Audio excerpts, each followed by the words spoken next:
on the web, you would think that buying or selling or understanding the real estate market would be easier than ever. But ask yourself one question. Now that you've done your homework and you think you know what's going on, what do you do next? Good morning, everyone, and welcome to 10 o'clock Tuesdays. As you know, we do this every Tuesday at 10 o'clock. We talk about real estate, and we talk more importantly about all the ins and outs of transactions and all the approaches that you should consider when you're buying or selling a home. And we do this on many levels.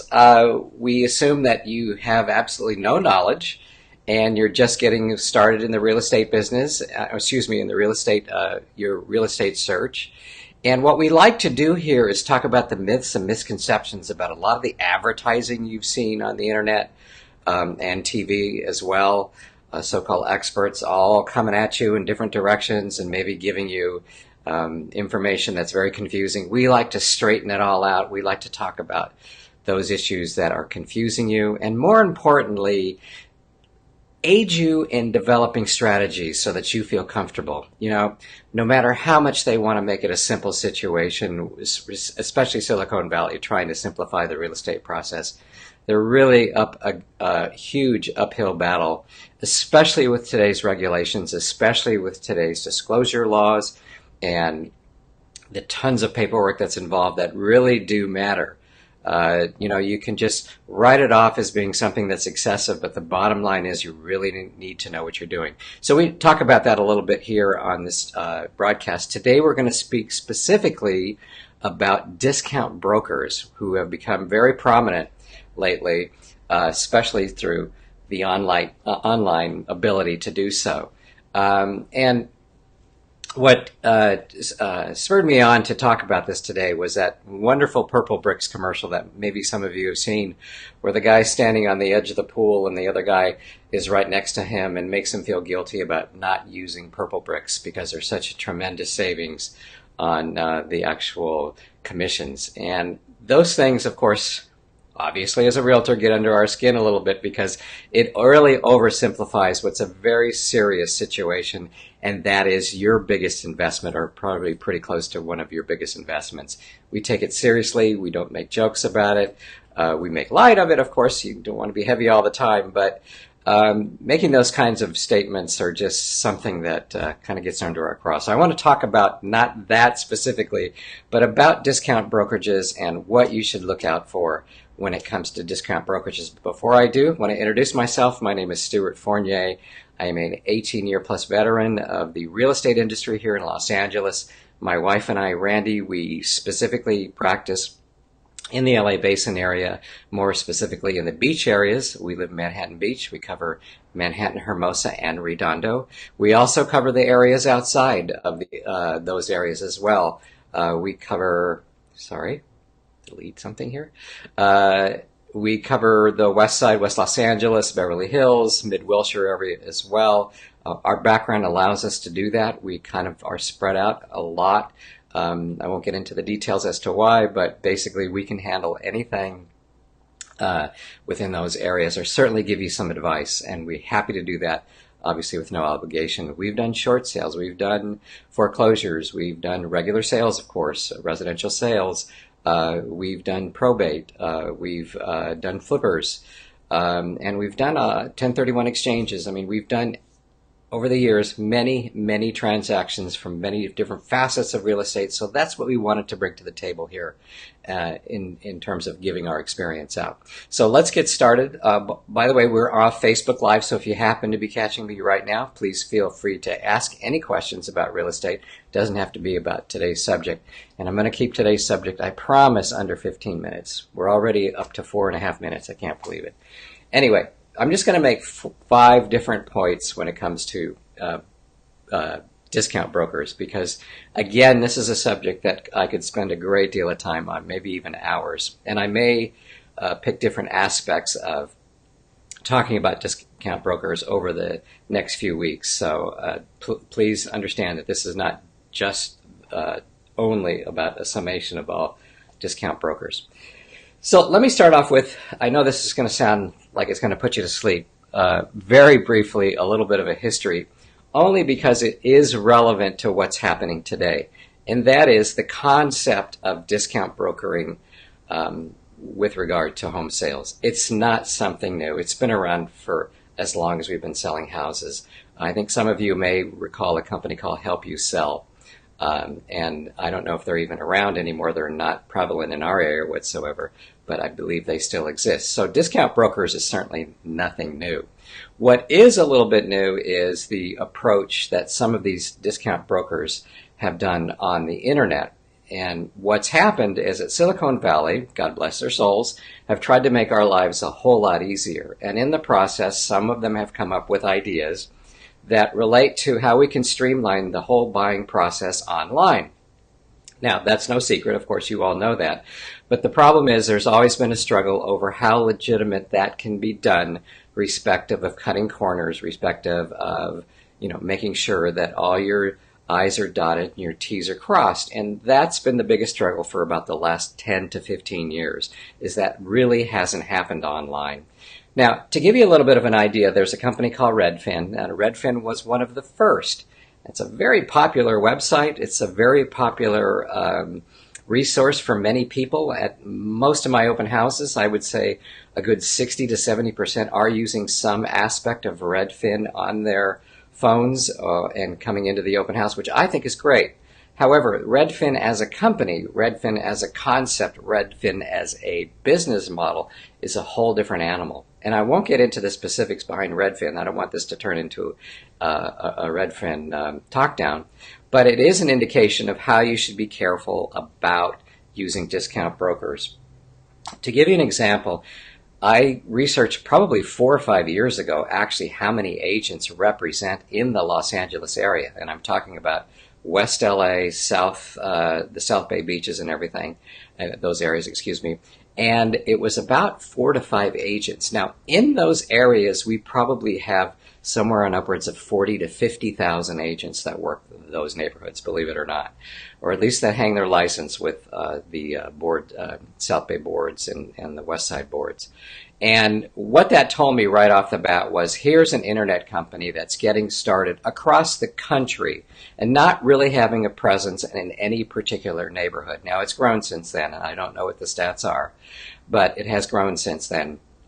And what is it that they're actually doing that's different from what a regular realtor is doing? And what they're doing differently, of course, is giving the cost, giving their commissions up front, so that you can use that as leverage to get listings and get customers. Now, there's nothing wrong with that, except for one thing, and it's an important point. And this is an important point whether it's Redfin, whether it's Purplebricks, whether it's any other company that's offering discounts up front. Usually when a full-service realtor is negotiating, especially from the beginning, with a potential seller, usually what they do is they don't necessarily offer a part of their commission or a part of their, I'll just say it, a part of their commission up front. And there's a reason for that. The reason is that, as I've said on many videos, and we've talked about this at length on some of the other videos that I've put on the air, is that everything has its steps. Everything has its logical progression. And very often what happens if a realtor is offering their commission, for example, right up front, they're interfering with those steps that could be actually beneficial to both parties. Now, I realize that sounds very self-serving, but the fact of the matter is that most realtors, most that have experience and most that understand the process, actually like to keep that to themselves in the beginning, with the sense that as things progress and as you move towards different steps, and if there is a gap, respective of the actual price that the house is going to be sold for, or maybe even later on when there's going to be issues about the contingency removal for repairs, that kind of thing, that's when realtors actually who have a lot of experience realize that most people are getting emotional at that point, and that's when they can help with maybe a part of their commission. It's not standard procedure, and it's not something that we promote simply because it's something that we like to have in the back of our pocket, so that if in fact we reach a point where you're about to reach your goal, but you're just a little shy, maybe we can help you with that kind of thing. So what ends up happening with discount brokers is discount brokers sort of put the cart before the horse. In other words, they've already established, we're going to give you a certain discount right up front. And what that does essentially is it takes away the realtor's ability to therefore maybe even be more generous to you, quite frankly, than they would be when certain opportunities come up. So it upsets the apple cart right from the beginning for you as a buyer or potentially seller, if they're getting a discount on that end, because the realtor really has no more room to negotiate. And let's face it, the negotiation process can be tens of thousands of dollars, and in some cases, hundreds of thousands of dollars if you're in the $3 to $4 million range, which is not uncommon in the area that I work. So those are figures that you don't necessarily want to give up front, because everyone knows if there's a discount broker involved, it really complicates things. So it's just something to consider. I'm not going to find any fault with those business models. They've been around forever, and they will be around forever. There's always going to be discount brokers out there. But number one, what I've just told you about the negotiation process and how it affects is something that I feel is of more value and can be of more value than almost any other circumstance respective of negotiation. It will cost you tens of thousands, and in some cases hundreds of thousands of dollars, if a realtor is already offering what they can't negotiate up front. Okay, so that's point number one. I actually probably covered a couple of steps there. Purple Bricks is the same thing. Purple Bricks is an organization that I believe comes out of England. This business model, like many business models for for a lot of internet sites, are designed on a national presence, not a local presence. And so what you'll see is discount brokers that realize if they just put up a website, and to be honest with you, these websites are not that hard to put up. They're not that sophisticated. Certainly for you and I, they would be. But for people that are in the business and know, these websites are easy to put up. And it's so easy to put up a website and just get a few people, I shouldn't say a few people in certain areas, but if you talk nationally, you're getting a lot of people to give you your start. And so that's sort of an easy business model. Why not just say you're a discount broker for the entire United States? And if you look at the numbers, somewhere along the line, you're going to get some business, and then you grow from there. So that's the kind of business model that you're involved in when you're using somebody like Purple Bricks, who has a minuscule piece of the market at this point. And as history has shown, if they continue to use these business models, we'll continue to have possibly more than they have now, but only a fraction of the business. And history has also shown that if you get involved with these companies and you're not getting full service on, again, what I've said is a very complicated situation, you're really setting yourself up for a lot of problems. That's another blog at another time. Again, if you have any questions, feel free to go ahead and ask. I'm going to go off the air fairly soon this time. I'm dedicated to keep this to 15 minutes. And as usual, I find myself as I talk touching on other subjects where we can go off a tangent. So I'm going to go just one more point before we go off the air. I think I've talked about your upfront savings, Dr. Redfin. Gosh, I covered a lot, actually. Oh, yeah, one very important point. Now, this is something I probably shouldn't say, but again, we like to talk about myths and misconceptions and the reality of what really happens on the street. And the other thing that I will tell you is actually two things. Number one, if you're with a discount broker, you're already on notice with the general real estate agent community that you're going to have somebody that's going to be potentially cutting corners. In other words, if you deal with volume and you don't deal with quality, you know that you're going to be cutting corners. So realtors are less likely to bring people to your home because they know that, in fact, they're going to have to not only do their due diligence, but in some cases do the due diligence or you follow up with these discount brokers because they do cut corners. That's the bottom line. So as a result, your house is not going to get the exact same exposure that other houses may if they use a full service broker. So again, that may cost you tens of thousands, if not hundreds of thousands of dollars in terms of the people that will come to make offers on your home, knowing that in fact you're not getting the exposure that you really want to get. Are agents a little prejudicial against what the commission structure is? Okay, we're not supposed to be. We're ethically not supposed to consider those kinds of things. And I will tell you that with 30,000 to 50,000 agents in the area that I work with, you can do the numbers yourself.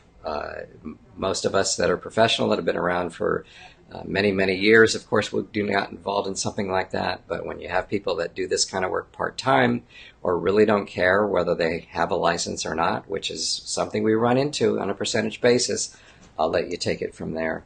You are, in fact, impeding some of your marketing when, in fact, you're using a discount broker in that regard, and you're also impeding when you're basically projecting that you're not offering as much to agents as is normal and customary.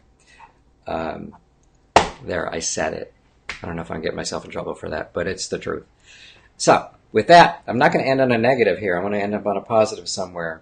Bottom line is, there are a lot of things to consider when using a discount broker.